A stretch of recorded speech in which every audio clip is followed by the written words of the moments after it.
Berikut adalah soal OSK Astronomi tahun 2025, soal nomor 28. Di sini soalnya mungkin terlihat panjang dan rumit, tetapi kalau saranku adalah nggak perlu khawatir gitu ya. Kita tetap bisa coba mencermati soalnya dan coba mengerjakan gitu dengan apa yang kita bisa.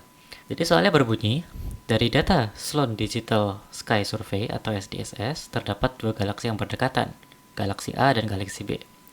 Koordinat galaksi A adalah RA dan deklinasi, berarti asensio rekta dan deklinasi gitu ya.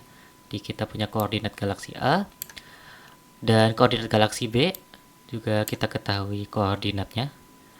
Kemudian gambar di bawah ini merupakan data spektrum galaksi A, yaitu gambar spektrum ini ya.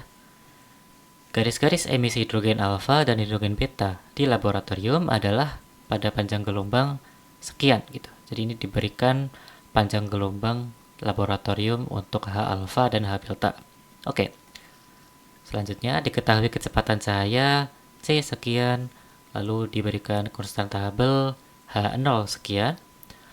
Lalu pertanyaannya, apabila kita hitung jarak proyeksi antara galaksi A dan galaksi B dalam satuan kiloparsec, akan didapatkan jarak proyeknya sebesar.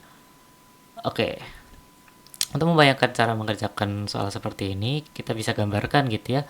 Kita mengamati galaksi A dan galaksi B itu pada dua posisi yang berbeda, seperti pada gambar ini gitu ya.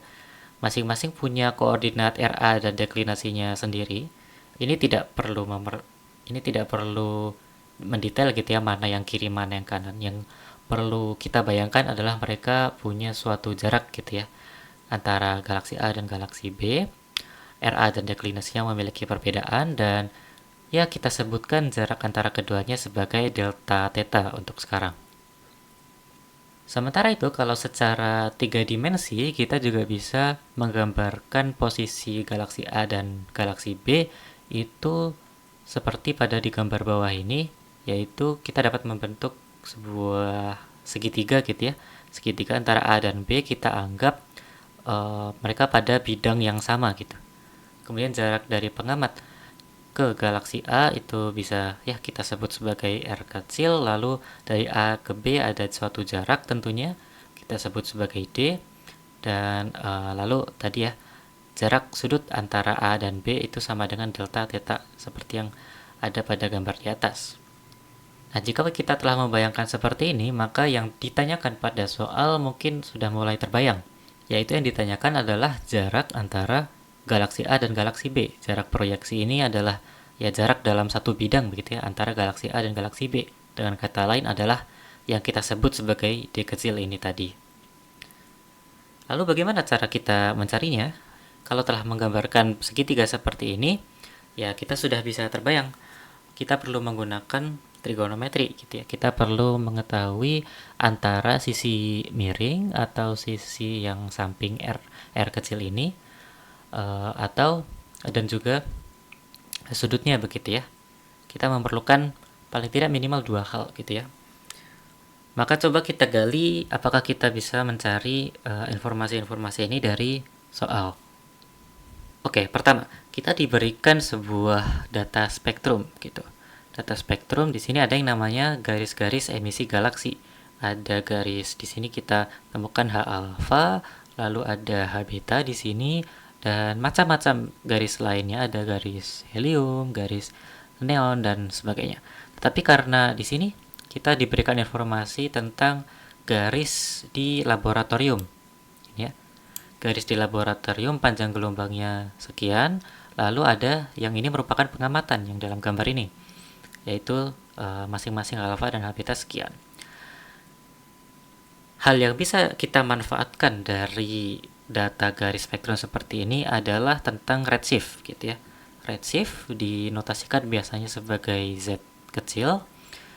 Itu didefinisikan sebagai ini ya, selisih panjang gelombang yang terobservasi dikurangi panjang gelombang yang teremisi dibagi panjang gelombang emisi.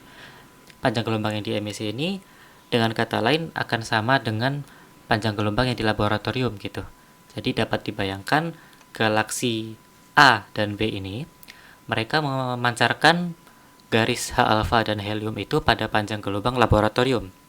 Lalu setelah dalam perjalanannya menuju ke pengamat, panjang gelombangnya mengalami pergeseran menjadi panjang gelombang yang terobservasi. Dan panjang gelombang terobservasi inilah yang kita lihat sebagai spektrum tampak gitu ya. Oke, kalau sudah kebayang tentang redshift Z, kita juga bisa mengingat tentang sesuatu yang dinamakan relasi Hubble atau hukum Hubble gitu ya, yaitu yang menyatakan bahwa redshift Z itu akan sama dengan H0 plus C dikalikan R. Ini merupakan sebuah relasi oleh Edwin Hubble utamanya yang menyatakan hubungan antara redshift dengan jarak galaksi.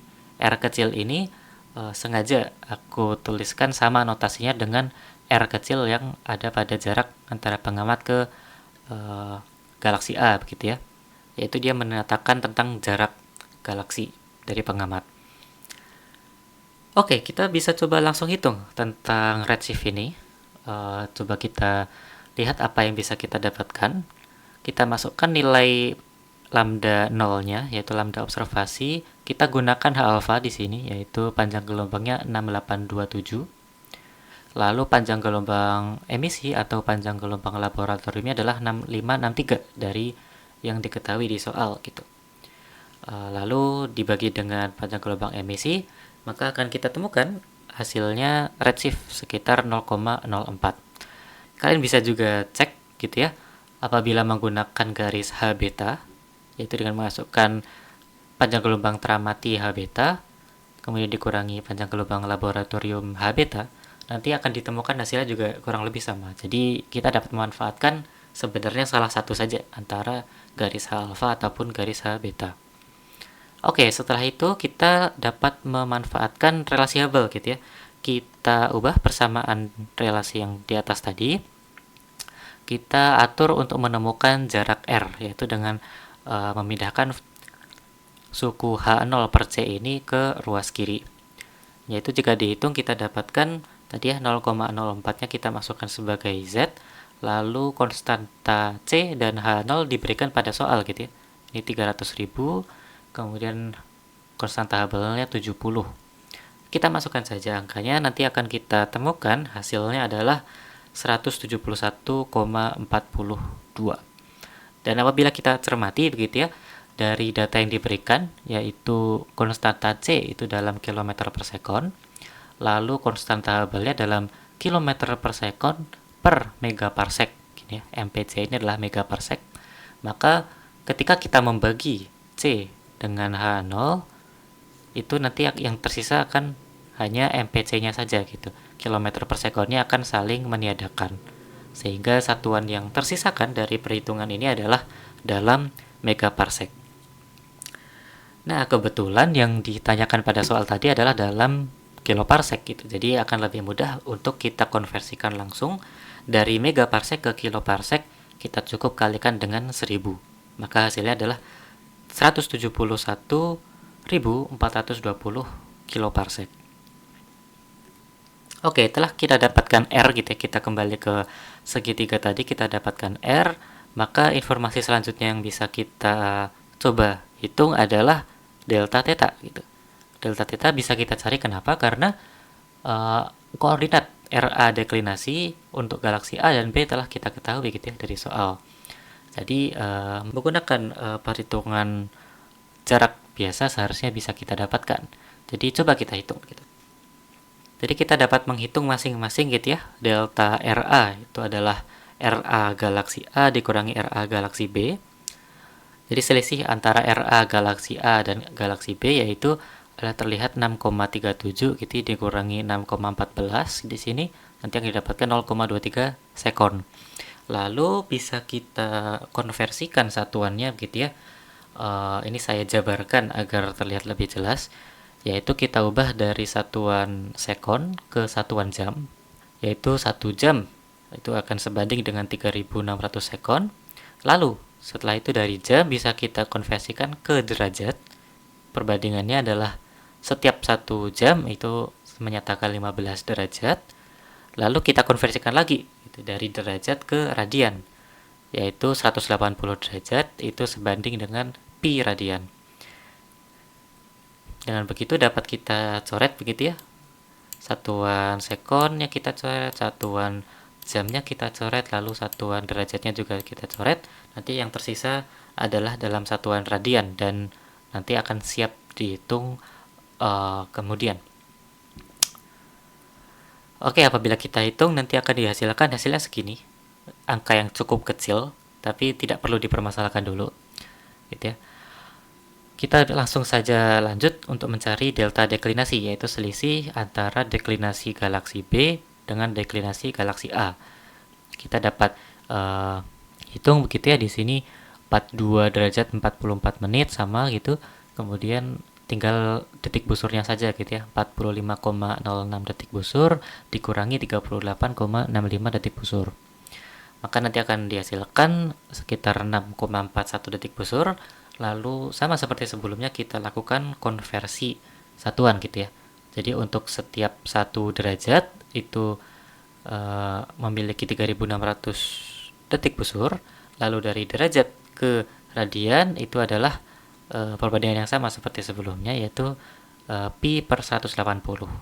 Jadi ini satuan detik busurnya bisa kita coret, lalu satuan derajatnya juga kita coret, dan hasilnya akan ada dalam radian juga gitu ya. Oke, jadi kalau dalam gambar pengamatan yang kita bayangkan tadi sebelumnya, delta RA ini akan menjadi sudut yang vertikal setelah kita dapatkan. Lalu untuk yang delta deklinasi itu akan menjadi sisi segitiga yang horizontal. Kalau sudah begini, kita cukup gunakan rumus Pythagoras gitu ya untuk menemukan delta theta yang sisi miring ini. Jadi menggunakan Pythagoras dengan delta RA kuadrat ditambah delta deklinasi kuadrat, semuanya di akar, maka ini apabila dihitung akan kita temukan sekian gitu ya.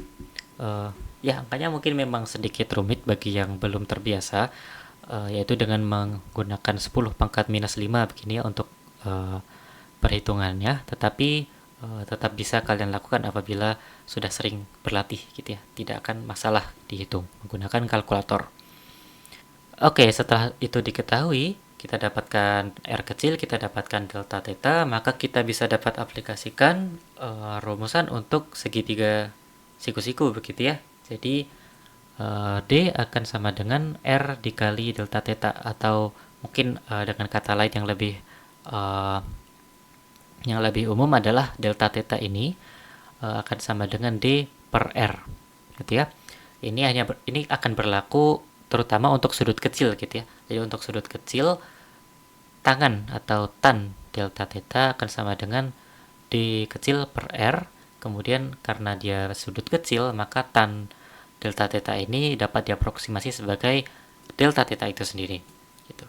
Jadi ya kita tinggal kalikan artinya ya antara R yang telah kita ketahui tadi sebesar 171.420 kiloparsec dikalikan delta theta yang sekian ini ya, yang angkanya sangat kecil ini, maka nanti akan dihasilkan adalah sekitar 6 kiloparsec gitu ya, yang menyatakan D kecil atau jarak proyeksi. Tentu saja ini yang ditanyakan pada soal gitu ya, antara galaksi A dan galaksi B. Dan sayangnya mungkin memang tidak ada pilihan yang benar dari soal, tetapi setelah menggunakan prinsip atau telah menggunakan perhitungan seperti yang telah kita lakukan, kita bisa cukup percaya diri gitu ya untuk memilih jawaban yang angkanya paling dekat, yaitu dalam kasus ini adalah jawaban yang A begitu.